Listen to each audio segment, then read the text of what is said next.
Hey team, it's Ripper here. Hope you guys are doing fantastic today. Got a video that I really think will be very inspiring, fun, and pretty entertaining at the same time. But before we begin, like, subscribe, bell button below. Appreciate all the subscribers who support the channel. On our way to 2,000 subscribers, giving away a free premium destroyer at 2,000. So let's get right to the action. So zooming in, we're going to try something new here. We're going to look at what is the plan and how the battle unfolds and what could we do better and what works and what doesn't work, because why, in the words of Mike Tyson, everyone has a plan until they get punched in the face.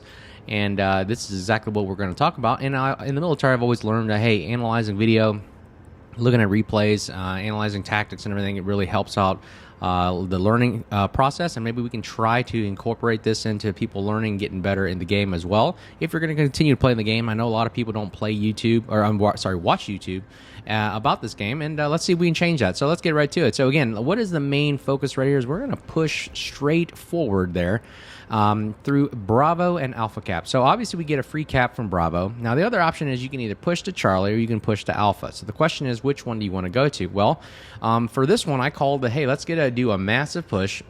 And let's see if this works. Let's see if a team moving together in unison, spotting for each other, covering each other, max firing, focus firing. Let's see if that works. Let's talk about the pros. So we're going to go and try to push in cap A. The pro is that you have a superior force potentially here at A, because you're going to take the risk. Because why? We think that the enemy team has captured Charlie, and maybe that half their team split from Charlie to go, say, up the 9 or 10 line, the east side. So therefore, we potentially have an advantage at Alpha. So let's see if we can maximize our firepower and go to Alpha. Now the disadvantage is we leave Bravo potentially open unless we leave someone behind, and Charlie, the team from Charlie can actually push up the flank and cap Bravo, and now we're left with only one cap rather than two. So let's see how this battle plays out. All right, so we have first engagement right there. We have the Palmer is at Charlie, so obviously the battleship is moving towards the eastern side, so we know where the heavy hitters are. Now we also spot the Alaska, so we're gonna good thing all our guns are facing in that direction, so we're gonna take a shot at Alaska. I've called for focus fire on Alaska. Now I think the best thing you can do right here, not only displaying the power of the Iwami, but a lot of your ships in the group should be having their guns facing in a particular direction. You just got to make the call, take a guess, so that when we do spot somebody, you can maximize firepower. And you can see the Alaska here is absorbing way too much damage, made the call to turn away. And that's a lot of the... Sometimes you just need to scare a team away from taking that, because it does delay their maneuvering ability. So you can see the Alaska is now turning away, which means he's not turning towards Bravo, while the rest of our team is pushing into the middle, and that gives us not only an advantage of ships, but we also have maneuvering capability, because why? We're not out of position. And I've always said the most important thing about this game is position, position, position, because you can't correct poor position. Just like the Alaska, once you're turning in that direction, you're stuck. It's going to take you time, and you don't have much time to maneuver, especially in a simple game like this. Only six of us, and it's domination. You only got, what, 16 minutes left? So really, maneuvering is key to victory right here. So like I said, Congress is almost, I would say, in a poor position, because now you're sitting there a sitting duck while you have secondaries. Now watch the power of the Iwami secondaries here. This is something I want to focus on. The power of the Iwami is in the secondary build for some reason. I've seen the Shikishima and the Iwami have similar guns, but man, these things are like laser beams. They literally hit right on the money, especially for destroyers. They just melt them, because I noticed that when I was in a destroyer going against an Iwami, I'm like, oh, maybe I can duke and dodge and everything, but I've noticed I'm getting hit every single time, and I just watched my health pool melt away, and I'm going, there's something that's unique about the Japanese secondaries on these particular battleships. And this must be the dispersion, the sigma, whatever, the laser focus, and the reload speed is incredible to give it that extra little oomph, if you will. That gives it kind of a gimmick that man, the secondaries are almost to the, I would say, laser focus as the American secondaries on the battleships, like the 127 millimeters. These guns, 100 millimeters, are a little smaller. Man, these things are laser beams. Okay, so watch this. So you got the Benson here, and I'm going to show you the power of the secondaries of the Iwami. Now look, we're in the middle here, we're all focus firing, and this is good, because we want everybody in the middle's guns being able to kill the destroyer right off the bat. Now Benson goes smokes up, we need somebody to, unfortunately we don't have radar, but if we did, we could pop that Benson right there and then potentially wipe him out. So we have the Palmer that's pushing up. Again, what did we talk about the strategy right up front? We knew they were going to push Bravo, so we basically have to make a decision. I'm saying, okay, we've already capped Alpha. Now we either can push Charlie, which we're out of position for. The only other option is to go back and guard Bravo, because we have nobody that can actually push Charlie, so the only viable option right here is to push back to Bravo, okay? So I've got the 2 cruisers with me, and I've got the battleship in the middle is me, and the Hipper is going to guard Alpha. The other 2 destroyers are kind of out of position, but they're kind of lingering to be more of a reserve role to see if we can come back. Again, keep your destroyers alive. That usually determines the outcome of the battle. The more destroyers you have at the end of the game, the more probability you have of winning. So I've always said protect your destroyers. I even made the call, hey, destroyers, stay alive. Now they're being engaged. Look at the west side there. They're being engaged by a cruiser, so either the 2 destroyers are going to have to fend for themselves, torpedo that cruiser as fast as possible. That's the only thing that's going to make or break this battle right here, while the battleship pushes back up to Bravo. So let's see how this turns out right here. Now, we see the Alaska is also pushing, so we have a 2-on-1 disadvantage. So I'm calling for the cruisers in the middle to help me out with Alaska and the Akazuki and the Palmer potentially running back here.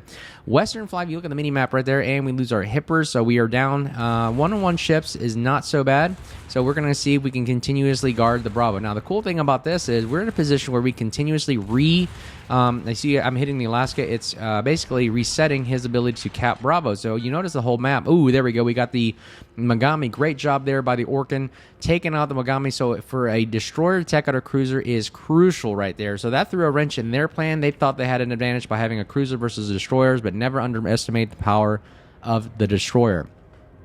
See, we're continuously resetting, as you can see here at Bravo Cap, at the Alaska here. So you notice that is a very, very good tactic right there. If you keep shooting at their ships and boom, splash 1 RP back to 40.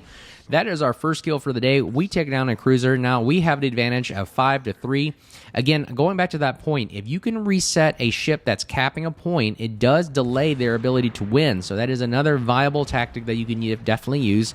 But let's see right now, what is our current strategy right now? We're going to see if we can take out the Palmer. So we're going to go ahead and kite away and see if we can maximize firepower on the Palmer and burn him down quickly. I noticed Palmers burn very easily, but they have a lot of HP you got to deal with. So you can see our secondaries are working the best we can. We've got our 410 millimeter guns aimed, and these do a very good pin damage on the Palmer. We do have to keep in mind he has secondaries and torpedoes, so we're going to kite away. We don't want to brawl with a Palmer because I don't think we could win it. Our 2 destroyers should be repositioning back to Alpha to maybe potentially hunt down the destroyer and take Charlie. Our other cruiser will take on the Palmer from that side, keeping him busy while we focus on maximizing firepower on the Palmer with our guns. Again, we have to take this moment right here as an advantage for us because we have a 2-on-1 advantage. We're going to have to use it as much as we can to help out our cruiser and take down this Palmer as quickly as possible so that we can go back and recap Alpha and Bravo. So let's see. We are up to 100,000 damage right here, 141 hits. Look at the secondary. Like I said, the secondaries are really quick firing, good accuracy. We lose our Alaska, but you know what? I think we can take our 60,000 HP Iwami versus a 7,000 Palmer. So I think we got this in the bag right here. Last opening fire shot, and boom, slash 2 RP back to 40. 112,000 damage, and that is look, 11 minutes into the 11 minutes left in the game.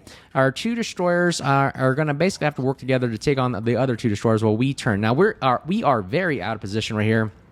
That's the downside of not maneuvering and getting back into position quickly, because battleships are slow and clunky, and it takes us a while to get back. So the destroyers right here are going to have to do a little wonder, and those are the torpedoes I knew that Palmer were going to shoot. That's why I didn't want to go against them.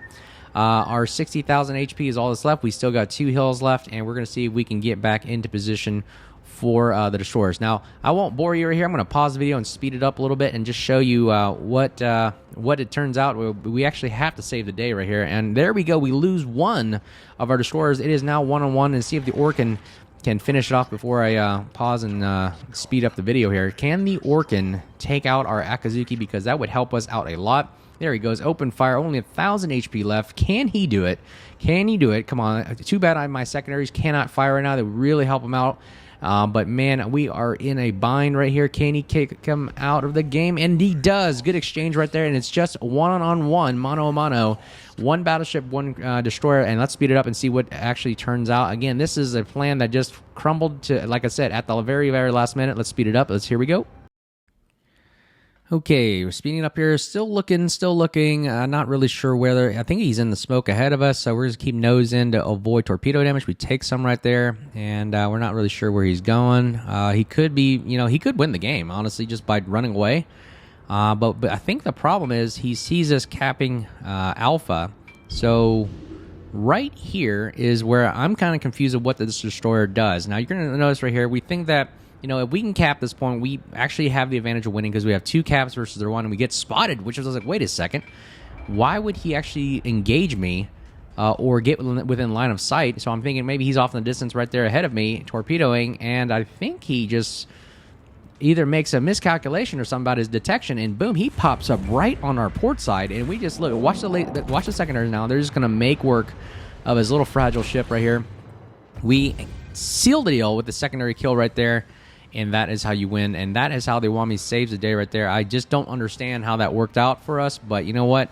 Like I said, no plan survives first contact. But anyways, we actually figured it out. We got 3 kills in the end. I'm going to go move on to the next video, and we'll talk about it, how, man, the Iwami can really be a powerful asset in a clan battle or a ranked battle season. And take a look at the build in the screen. You can pause the video if you want to take a look at it, how I built it. But let's move on to the next video after the build.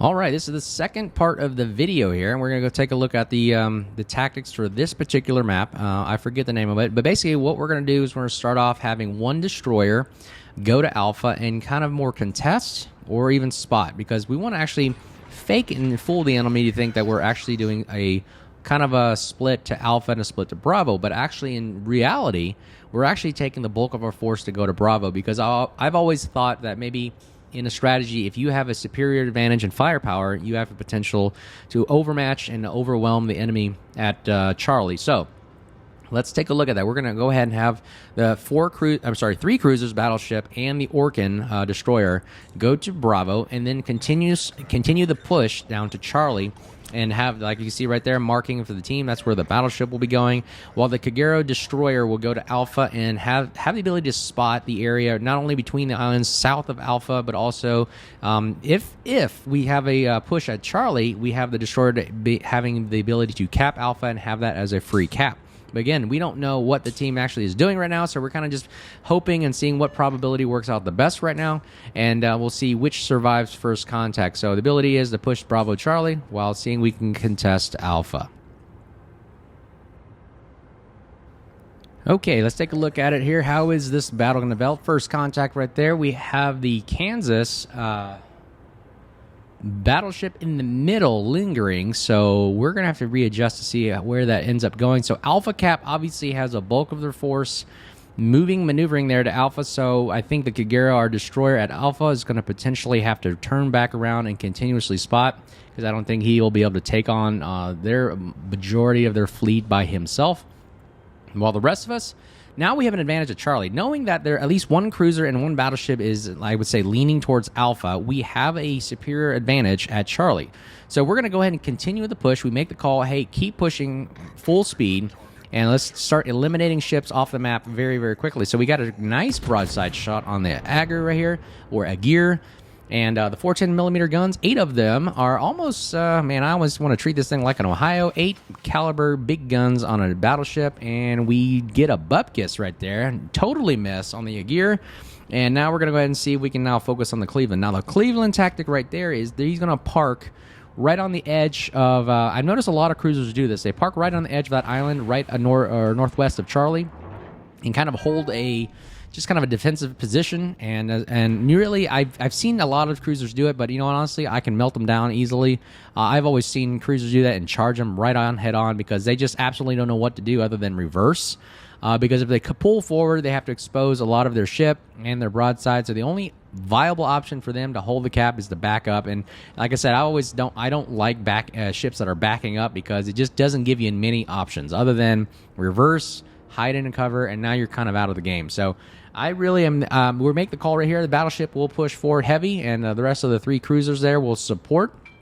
One thing I'll have to critique our team is I don't like the idea of a cruiser going in the reverse direction. You should always continuously push with your team, because if you have more targets to be shot at, it's hard for the enemy team to figure out which one do we focus on. If 4 ships are right in front of you, all shooting at you, melting you, and it causes a lot of distractions, right? So, ooh, nice citadel right there on the gear. We get a nice juicy broadside, and that helps us out. 4 penetration hits right there, and now we're going to go ahead and continuously, we got the confidence down. All 4 cruisers are now aiming in the right direction. We're going to go ahead and push forward. Our destroyer is all continuously spotting for us at Charlie. That's one of the things that we wanted. The other destroyer at Alpha is now retreating and falling back to our enemy, our middle flank to continuously spot and keep an eye on Alpha. So now we've got within secondary range, and what did I say about the secondaries earlier? These things are laser beams, and again, they will melt the cruisers and destroyers very, very easily. I mean, 30mm pin is more than sufficient enough to penetrate a lot of the Tier 8, Tier 9 holes that we have to deal with. Someone brought up the idea of potentially arming IFHE, but again, we'll try it out and see if it gives you any better. I do like the fire chance like you see right there. Rather than taking IFHE and cutting your fire chance in half, I don't like that idea. I think that the reason being is even if I get above 32mm threshold, our 30mm is more than sufficient to penetrate a lot. Even if you get 32mm pin, boom, splash 1 RP back to port. Either we get our cruiser, Cleveland knocked out of the game. Again, that's why I don't like parking right there. The reason, let's go back to IFHE talk. Majority of battleships, if they have a 30mm hull at Tier 8 and Tier 9, that's all that you're really maybe effective against. Outside of that, I've only seen other holes above 32mm being 50mm. So the jump to penetrating 32 versus having a higher fire chance, that is a debate that you can have. I don't know. I think that 30mm pin is more than sufficient, rather than taking IFHE just to pin an extra 2mm, because outside of 32, like I said, I don't see many other ships have anything lower or than 50mm, or 37 I think is the max for IFHE. So yeah, I don't know. I mean, we'll try a video out and see if it does help out a lot. But yeah, let's see if we can take on this Kansas full broadside right there. Notice the power of the Iwami also has torpedoes, but they're very, very slow, long range. They're effective, maybe got close brawling, and they're located at the rear of the ship. So maybe, right there, splash 2. I can't believe it. We actually got a torpedo hit. That's what I'm talking about, torpedoes. But we get a torpedo hit. Lucky shot right there, I'm going to have to say. But man, that thing is slow. Kansas is slow, so that was just luck right there. But they are located in the rear of the ship, so less likelihood of them getting damaged. But man, very powerful, very cool, very long range. So we're going to go ahead and push the Cleveland right here. So the rest of our team has now, and you see how the strategy worked out here. We now have 2 caps versus their 1, and the 2 caps at Bravo and Charlie are a little bit more easy to defend than Alpha, because if you're all located at Alpha, the other team has Bravo Charlie, you can sit back and just kind of win the game based on points. So right here, we're going to go see if we can go broadside to the Cleveland. And Cleveland has a choice to make. Either pushes to Bravo and takes on the cruiser, but makes I would say a mistake here, nosing in and trying to take on a battleship head on. I think it would have been better if he could use his speed to get away and kite away, but he just elects to go head on versus 410mm guns, and that is splash 3 RP back to Porty right there, and that didn't work out so much for him. Let's see if we can take on the Chungmu with our secondaries. Any chance you get the secondaries on the Iwami to fire at the destroyers, because they will melt them immediately. While we have the Albemarle kind of shooting on us, nose in. Again, this is a light cruiser. Albemarle is really, really small, very, very light skin, and let's watch what the guns do to it. Boom, 22,000 Citadel right there, just nose on. You cannot... the guns just overmatch the skin of the Albemarle, so it does not help. That's why I like the Iwami so much. These guns are super, super effective at Tier 8 and Tier 9. Not so much maybe at Tier 10, but you know what? That's not what we're in right now. But look at how these secondaries, just every shot is melting. And especially the back 3 guns, the 150mm guns back in the back. Ooh, another Citadel right there. And then Albemarle just cannot take this much damage. And ooh, look at this. Double firing from each side here. We have all guns firing from left and right and left and right. You know what? We're not going to even shoot the main guns. We're going to see if the secondaries can win the game just by shooting from both sides. Which one will get the securing kill? And does Albemarle goes down, and we also get, boom, double kill with the secondaries, and Iwami wins the game with 5 kills. Kraken victory, 184,000 damage in the Iwami, and that is how that strategy and this battleship does in Tier 89 clan battles. Hope you guys like the videos. Both the replays, we're going to try to do a little bit more about, talk about strategy and what tactics and techniques work, but I hope you guys like the video. Like, subscribe, bell button below. Thanks for all the support, and on our way to 2,000 subscribers, free premium DD giveaway at 2,000. Here's the build at the end of the screen. Pause it if you like it. And again, until next time, you guys stay safe, and we'll talk to you guys soon. Cheers.